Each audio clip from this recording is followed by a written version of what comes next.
Copa do Mundo de 1990, disputada na Itália. A campeã foi a Alemanha Ocidental e a vice foi a Argentina. A escolha da sede foi a Itália, como sabemos, e ocorreu numa votação contra a União Soviética. A Itália teve 11 votos contra 5 da União Soviética. A União Soviética perdeu muita força nessa votação para escolher a sede da Copa de 90, porque em 1984 ela boicotou as Olimpíadas nos Estados Unidos.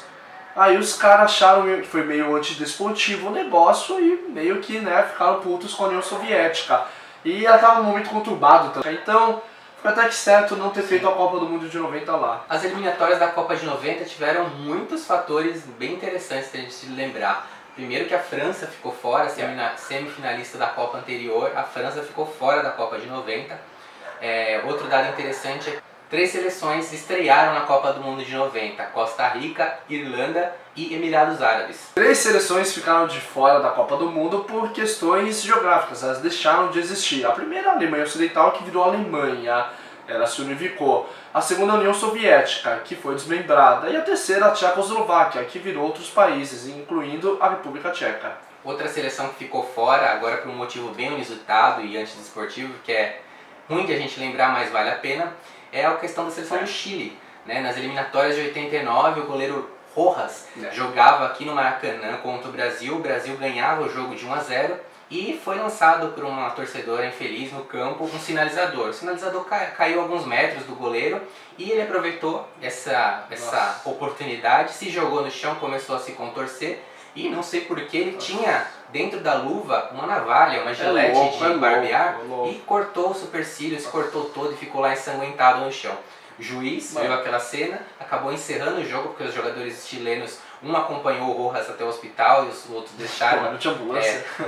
Os demais se recusaram a voltar para o jogo e tempos depois o jornal O Globo divulgou uma foto mostrando que o sinalizador caiu a alguns metros do goleiro e não tinha o atingido. E foi tudo uma farsa que o Chile tentou levar vantagem de uma forma muito feia. Pois é, e a mulher que jogou esse rojão, ela virou capa da Playboy, ganhando o título da fogueteira do Maracanã. Brasil. A fogueteira, pô, mas não dá, o Brasil é foda, né, mano? Pois é, Brasil sendo Brasil culturalmente, né? O Chile fez bosta, mas aí a Playboy, opa! O Brasil consegue ser Brasil e consegue estragar ainda o estragável. Se fosse hoje em dia, essa mulher virava youtuber. 1990 nós vivíamos uma busca pela tecnologia, A tecnologia ia avançando. O Windows estava se popularizando aqui no Brasil e no mundo, Dentro do Word tinha o Word Art. Quem não lembra do Word Art? Mas por que eu estou falando do Word Art? Porque o mascote da seleção, não da seleção da Itália, mas o mascote da Copa do Mundo de 90, ele foi feito no Windows. Eu acho que foi o Windows deu uma dinheirinho, faz aí no Word Art pra gente. Vocês viram a foto aqui do lado, esse mascote se chamava Tchau e vinha com as cores da bandeira da Itália. Pra mim, um dos mascotes mais medíocres das Copas do Mundo. Uma criança faria isso. É um boneco bem estereotipado, Porra, assim. Mano. Ele é tipo um quadradinho todo. Feio. Com a cabeça de uma bola de futebol, E não simboliza porra nenhuma. Não entendi o simbolismo envolvendo esse mascote. Nossa. Em sua última Copa como nação dividida, a Alemanha conquistou mais uma vez a Copa do Mundo e sagrou-se tricampeã mundial. A Alemanha, que tinha uma potência em campo, com Lothar Matthaus, Klinsmann, todos comandados por Franz Beckenbauer, teve resultados não tão elásticos. Teve um 4-1 na primeira fase, seguido de um 5-1 contra os Emirados Árabes Unidos. É uma seleção meio cariliana, Meio cariliana.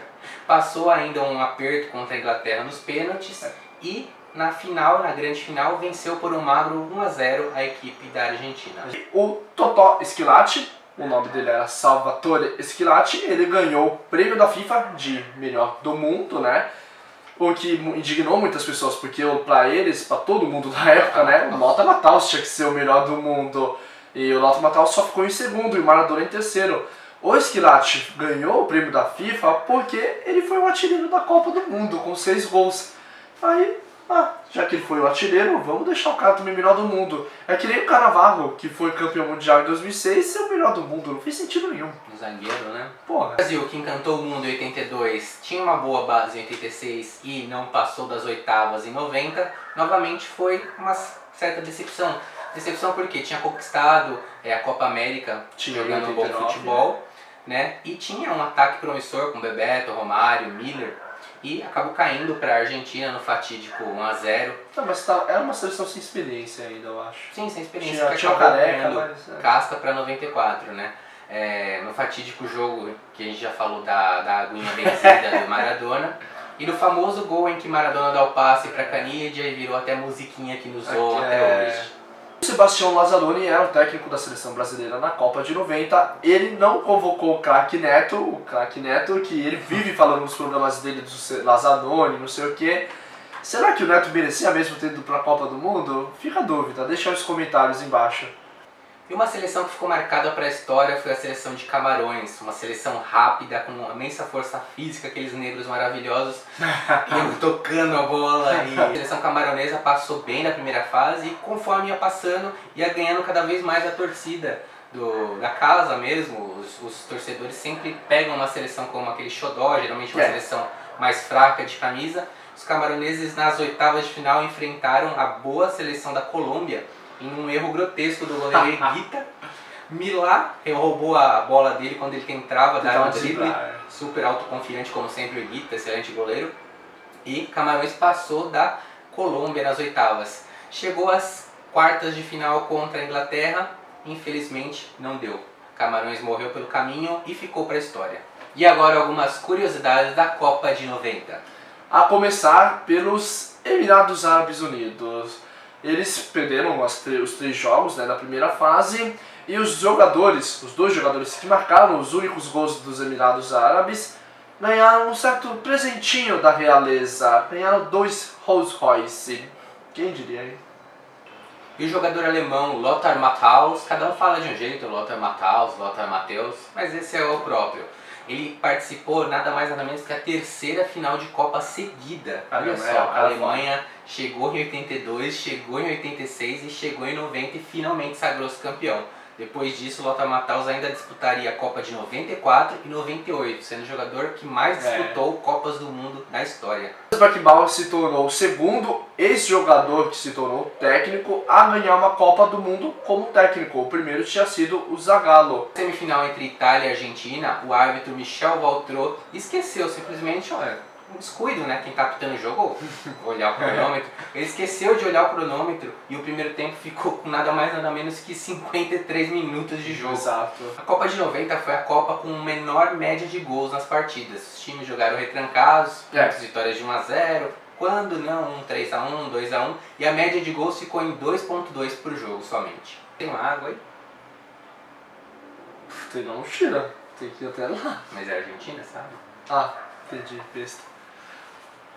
Que besta. E um dos casos mais revoltantes talvez para os brasileiros e mais engraçados, eu acho, dessa Copa de 90 foi o caso envolvendo o Brasil e a Argentina. O que aconteceu? Os jogadores da seleção brasileira teve uma parada lá e eles foram pegar água dos jogadores argentinos. Uma ideia genial, né? O Branco teve. Não, vamos tomar água dos argentinos. Ele tomou. Ele falou que depois que ele bebeu essa água, ele se sentiu tonto, começou a ficar, né, meio sonolento. Descobriu, fizeram exames, né, porque o cara ficou 2 dias com sono excessivo, porra. Descobriram que ele tomou sonífero, porra. Água batizada. Água batizada.